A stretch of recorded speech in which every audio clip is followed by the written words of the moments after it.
we have to touch on a very heartbreaking story about senseless Oh, this week. violence perpetuated towards two people who worked at the Israeli embassy. This is a massive story.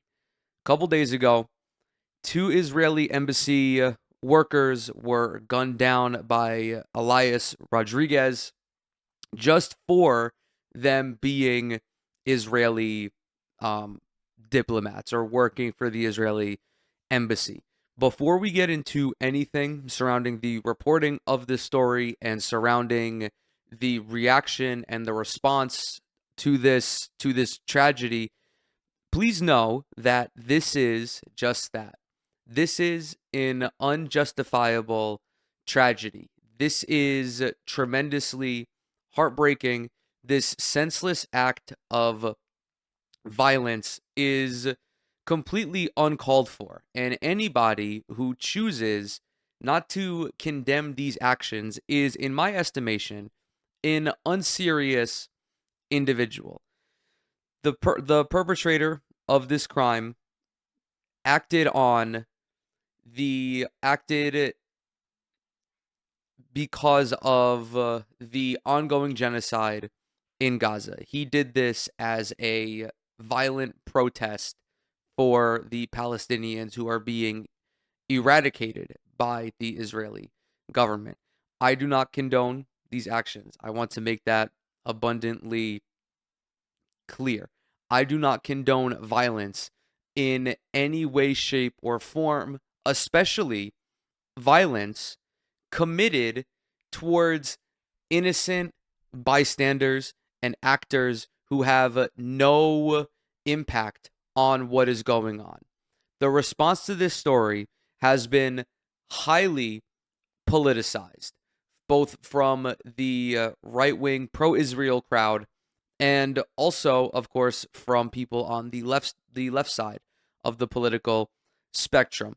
Before we get into the reporting on this story, I want to share a thread from Alex Peters, who goes by LOL Overruled on Twitter. And I think that his words on this matter perfectly encapsulate the situation. And I find myself gravitating towards this, and I find myself gravitating towards this view on the situation.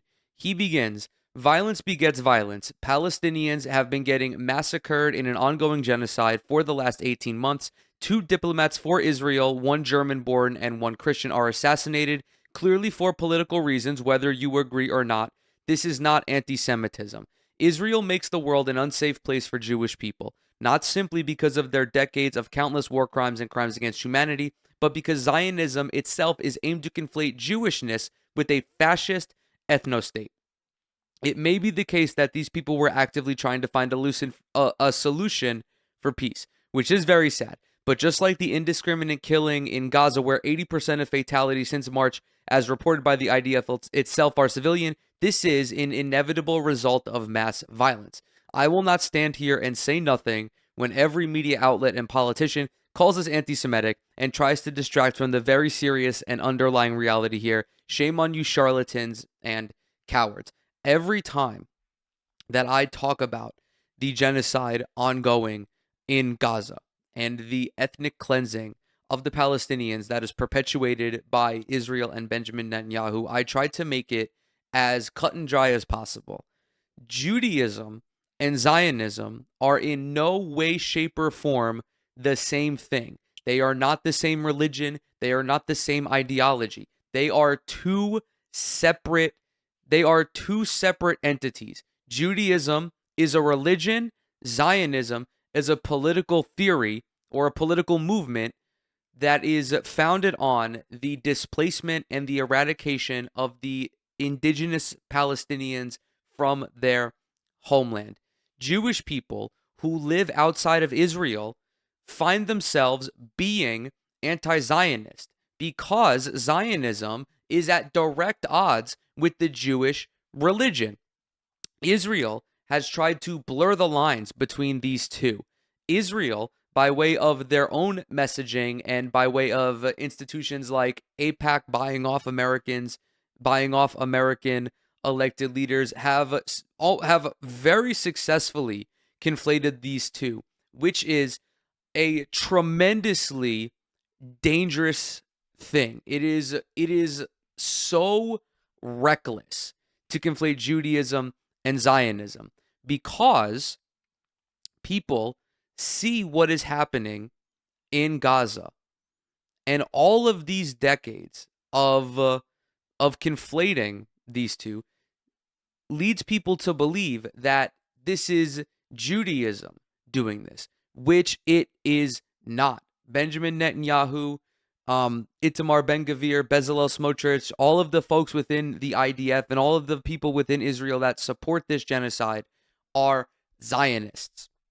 They may be Jewish by religion, but they are undeniably Zionist. When you have actual instances of anti-Semitism, they happen because people see what Israel is doing. And the Jewish religion, practitioners of Judaism, are a marginalized community. They are a minority, which means that historically they have been oppressed, targeted, demonized, genocided. They have had everything done to them just on the grounds that they are a minority group. We see instances like this. We have the case of the Barstool Sports Bar in Philadelphia, where someone paid a bottle server to put "fuck the Jews" on a sign that got passed around. Those are real instances of anti-Semitism. And anti-Semitism is on the rise because of the actions of Israel in the Gaza Strip. Now, the first part of this tweet, violence begets violence. There is a very uncomfortable reality that people do not want to deal with, that people would rather just brush aside. And that is the fact that when an oppressed people, or people who are protesting for an oppressed people, do enough peaceful protest and see no results, violence is inevitable. This has happened throughout the course of history. It happened in apartheid South Africa. It happened throughout the civil rights movement. You have these leaders, people like Malcolm X, like Martin Luther King Jr., like Nelson Mandela, who advocate for peaceful protest, but understand that violence is inevitable if the peaceful protest fails, and if the powers that be do not respond to these peaceful protests. Nelson Mandela understood this very clearly coming from apartheid South Africa. It has been a year and a half of constant genocide and consistent war crimes that have seen anywhere from 55,000 to potentially 250,000 Palestinians killed, the majority of which, as Alex points out, being innocent people, being children, being women, people who may not even agree with Hamas as the political entity. And time after time, the United States government has seen these protests and cracked down on them. They have made no legitimate effort to diplomatically resolve this genocide. They have made no steps towards cutting off the money faucet from Benjamin Netanyahu. More recently, we've seen countries like France, Canada, the United Kingdom talk about taking concrete actions against Israel. And although I believe that has come a little bit too late, I welcome that, because it is a step in the right direction towards ending this senseless and unnecessary violence. However, people who live within the United States, who are on the side of Palestinian liberation, understand that the United States government holds all of the cards in this situation. They have all of the leverage. Joe Biden, Donald Trump, they have had multiple times. There have been many instances where they could have easily called up Benjamin Netanyahu and told him, not asked him, told him, hey, you're going to stop this genocide. And if you don't, we are withdrawing military aid, we are prohibiting the transfer of arms, and we are no longer sending you any sort of economic relief. If Israel does not get this constant slush fund from the United States, they will be unable to carry out these operations. The pro-Palestinian protesters recognize this. They also recognize the depravity of this situation, the inhumanity of this situation. This is an enormous story for all of the appropriate reasons. It was a senseless act of violence committed against people who did not deserve it. But for every instance of this, there are literally 40 times as many children killed by Israel on a daily basis. And those people, those innocent civilians, never have their stories heard to this degree. You do not hear about all of the teenagers who live in Gaza who aspire to be adults and professionals, journalists, doctors. You don't hear those stories because Israel fucking kills them. Remember a couple months ago when there was an Israeli man in Miami who targeted two fellow Israelis and shot them because he thought they were Palestinian? Do you remember that story? The point is that violence in all forms is unjustified and worthy of condemnation. It should not be limited to only when it happens to Israelis or people associated with Israel, because the fact remains, and this is undeniably true. You can talk about this situation, and it's sad. You can talk about October 7th and how that is also a tragedy. But Israel has done an October 7th every couple of days for the last 19 months. These two innocent people who were killed by this assassin, there are as many people in Gaza who experience this same fate, whether they are political actors, whether they're doctors, whether they're journalists. We're now going to get into some of the reporting on this situation, just so we have a clearer understanding. Now, recognize that this is still a developing story. There is still a lot that is to be uncovered in regards to the alleged gunman, his motivations. I mean, we know his motivations, but there are further details coming out. This being courtesy of ABC News. Now to the latest on the shooting of two Israeli embassy staffers, a young couple gunned down in Washington. The suspect has now been charged with first-degree murder. Our Chief Justice correspondent Pierre Thomas is tracking the latest on the investigation. Pierre, good morning. Wait, good morning. As we learn more about the suspect, a stunned city continues to grieve the lives of that beautiful couple who were executed in what appears to be a cold-blooded political assassination. Today, Elias Rodriguez is being described by authorities as a terrorist fueled by hate and anti-Semitism, charged with firearms violations and murdering foreign officials. Anti-Semitism will not be tolerated, especially in the nation's capital. And we're going to continue to investigate this as a hate crime and a crime of terrorism. And we're learning disturbing new details that the suspect had flown into the Washington area on Monday and checked a 9mm handgun in with his luggage. The FBI says he bought a ticket to the event being held at the D.C. Capitol Jewish Museum, his alleged target location. It's there authorities say that he murdered in cold blood 30-year-old Yoran Lashinsky and his girlfriend, 26-year-old Sarah Milgram, targeting them as they left the celebration of Jewish heritage. He allegedly shot the two members of the Israeli embassy in the back and continued to fire at them after they fell to the ground. At least 21 shell casings discovered at the scene. And today, the city mourning a love story cut short. Lashinsky was planning to propose to Milgram next week. Friends and family describing the couple as lovely people who yearn for peace. Sarah was so empathetic and talking about how the people in Israel are suffering, the Palestinians in Israel are suffering.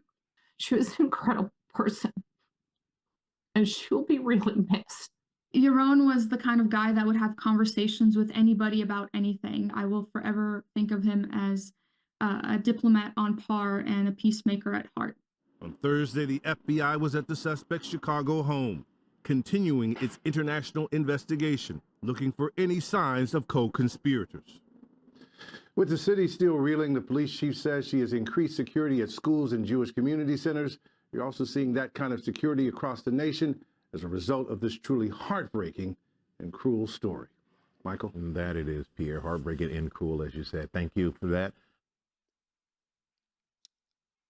Now, in response to this, We turn to the we deadly heard shooting. from the ADL, the Apartheid Defense League, which fancies itself as a free speech, they are an anti-Semitic. They are a they strive to combat anti-Semitism. However, their motives recently have become quite obscured, right? When it came time for Elon Musk to Sig Heil during the president's inauguration, the ADL did not condemn that, right? If you are supposed to be combating anti Semitism, why would you not criticize and condemn the wealthiest man on the planet doing a fucking Nazi salute? That does not make any sense to me. So they have been effectively dubbed the Apartheid Defense League because they've run defense for Israel at every point that they can. The reason they didn't condemn Elon Musk was because he is an Israeli dick rider. He, having grown up in apartheid South Africa, loves apartheid and loves structural injustice done at the hands of the state. Now, in response to this, the head of the ADL, the CEO of the ADL, came out and began looking for a scapegoat because, God forbid, anyone actually attempts to objectively analyze the situation and track it back to Israel's genocide and the United States' aiding and abetting of this genocide. This guy, Jonathan Greenblatt, is trying to pin this act on Hassan Piker.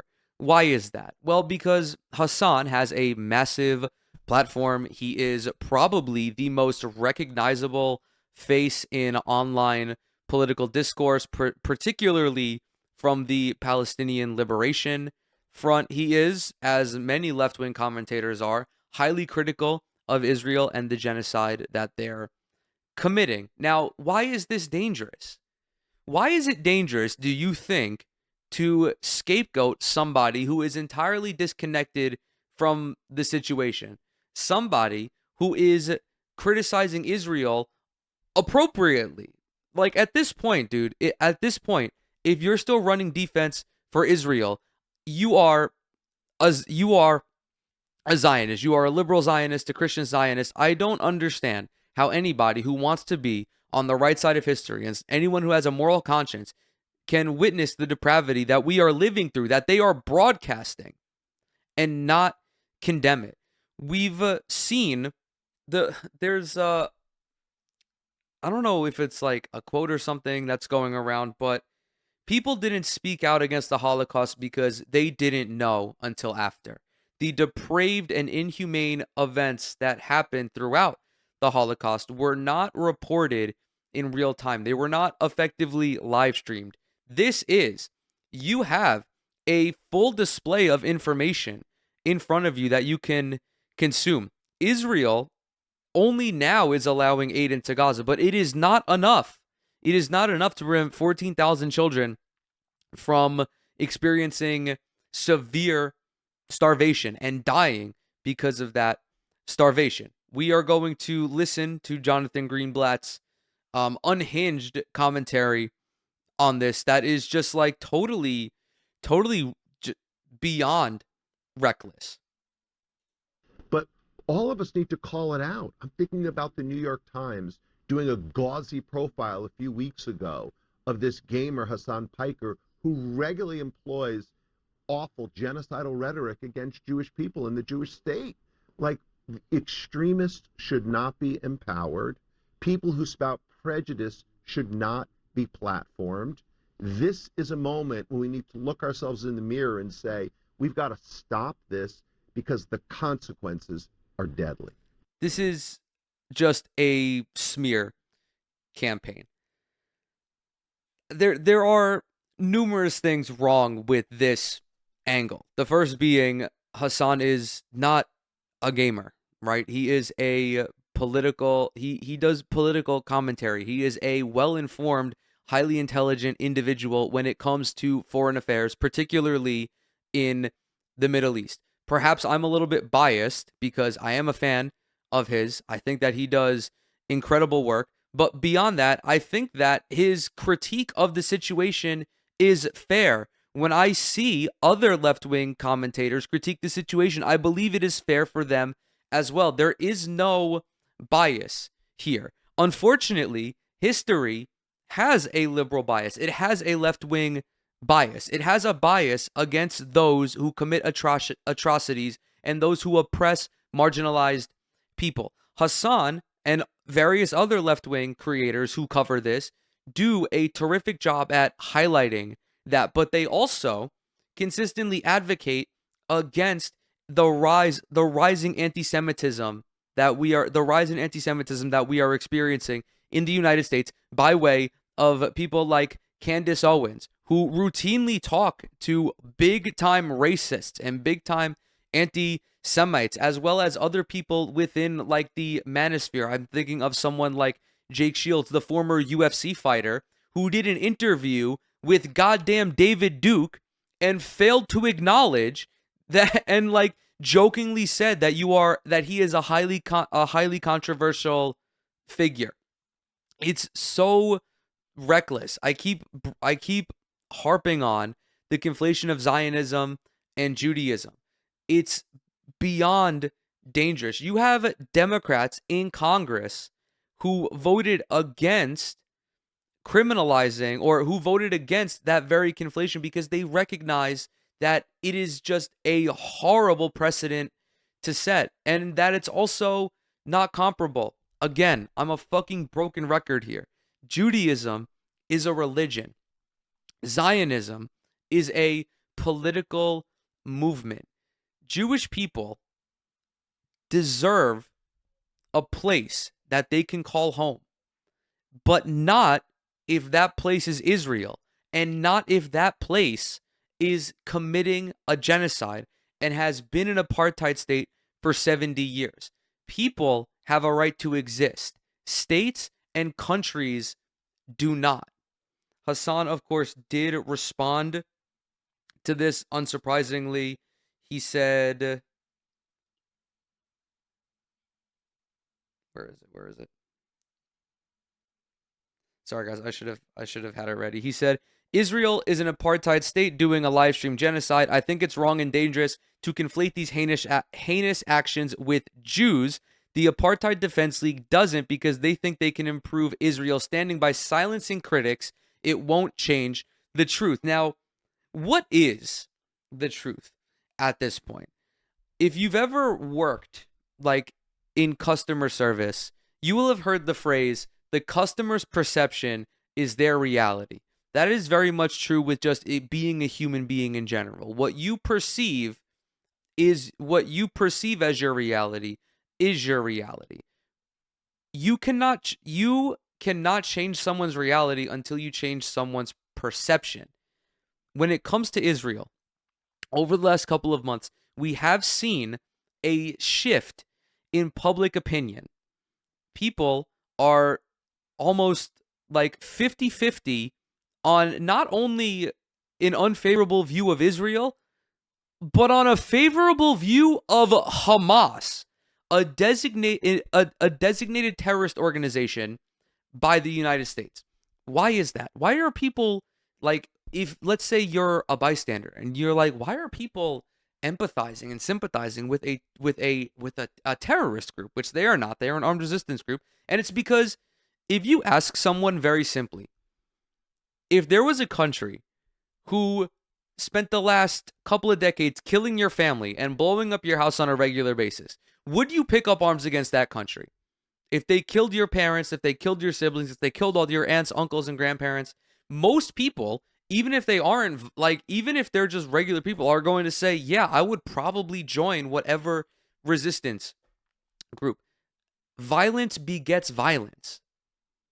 If you spend all of your time trying to peacefully protest and your oppressors refuse to acknowledge that, you will be pushed towards violence.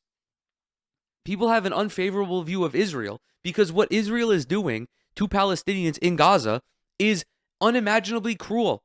It's inhumane. It is the largest atrocity that we have seen since the Holocaust, and one of the most disgusting events that we have seen in modern history. And people see this unfolding in real time. That is why we are seeing Western nations begin to speak out against what Israel is doing and take concrete actions against them.